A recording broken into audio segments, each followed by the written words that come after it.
Bonjour à tous, lever du soleil au troisième jour donc. Comme je vous l'ai dit, j'ai marché hier à partir du kilomètre 27 où j'étais supposé arriver dans le village. J'ai marché jusqu'au kilomètre 38 et je ne vois toujours pas le village. Donc j'ai dû encore une fois dormir dehors. Bon, la mission c'est de continuer. Il me reste une petite bouteille d'eau, donc grosse galère quoi. Une tranche de pain, je vais la prendre ce matin, je vais la faire toaster là. Et puis on va continuer, on va aller tout droit quoi. Donc voici quand même la vue au lever, hein. On a toujours gagné ça. Bien loin du splendide désert bolivien, Jérémy a retrouvé le confort de la maison familiale en Normandie. Il vient de poser son sac à dos après un très long tour du monde, 5 ans, 5 mois et 5 jours sur les routes. Son diplôme de tourisme en poche, Jérémy aurait pu avoir un travail, une vie ordinaire, mais à 23 ans, il a préféré l'aventure. J'étais pas prêt et surtout j'ai eu une expérience de voyage en Europe. Donc j'ai fait un tour d'Europe principalement en autostop et c'était une expérience qui m'avait beaucoup plu. Et je me suis dit, si je veux vivre mon rêve, ça serait peut-être aujourd'hui que je pourrais le faire. Voyager autour du globe, uniquement en autostop, voici le rêve de Jérémy. Sa méthode est économique. En 5 ans, il ne dépense que 15 000 €, environ 8 € par jour. Surtout, l'autostop pour lui, c'est presque une philosophie.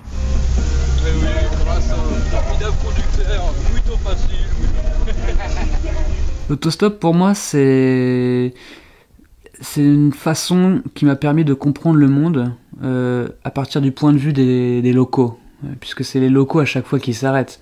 C'est les personnes qui habitent l'endroit où je voyage. Donc ces personnes-là pouvaient m'expliquer l'endroit à partir de leur propre point de vue, un point de vue qui est beaucoup plus proche de la réalité.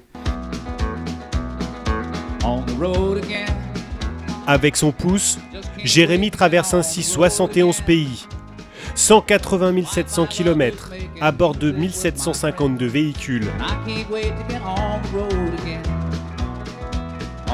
Autostop sur la terre ferme et bateau stop pour traverser les océans. Océan Pacifique, 6h30 du matin.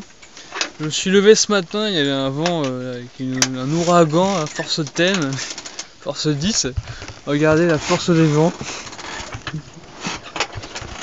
J'ai rarement vu un lac même aussi calme.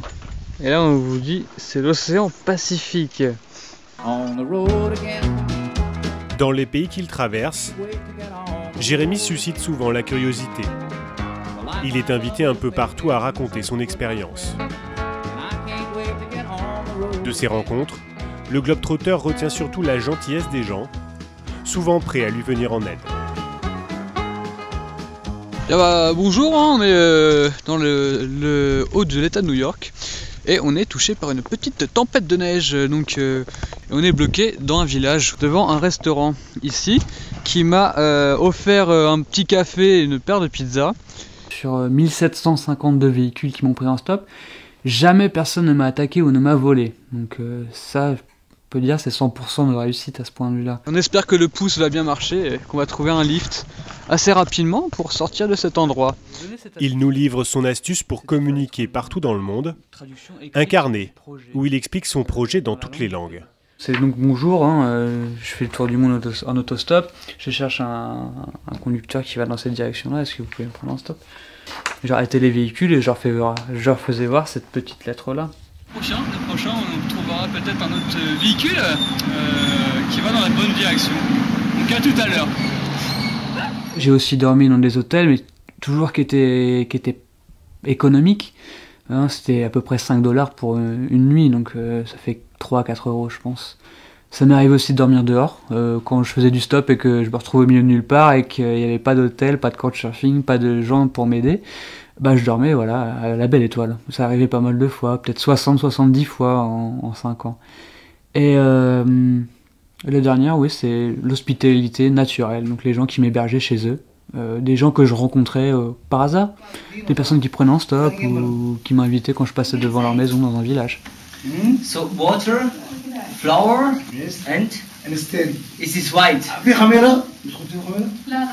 Voilà, donc on est à la frontière entre le Chili et l'Argentine. Et j'espère que j'aurai pas à dormir dehors ce soir, car il y a des très belles araignées comme vous pouvez voir. Une superbe mygale. 5 ans d'aventure, de quoi revenir transformé. Ça m'a apporté beaucoup de choses. La sérénité, j'ai plus peur de l'inconnu, j'ai plus peur des gens sans les connaître. J'ai plus développé un sens de curiosité aussi. J'ai envie d'apprendre, j'ai toujours envie d'apprendre tous les jours. C'est devenu quelque chose, une dynamique en fait, un sens de vie. Hein. Jérémy n'est pas revenu seul de son tour du monde, il s'est trouvé une copine en Indonésie. À peine rentré, il pense déjà à repartir, pour peut-être s'installer à l'autre bout du monde. And a little frog!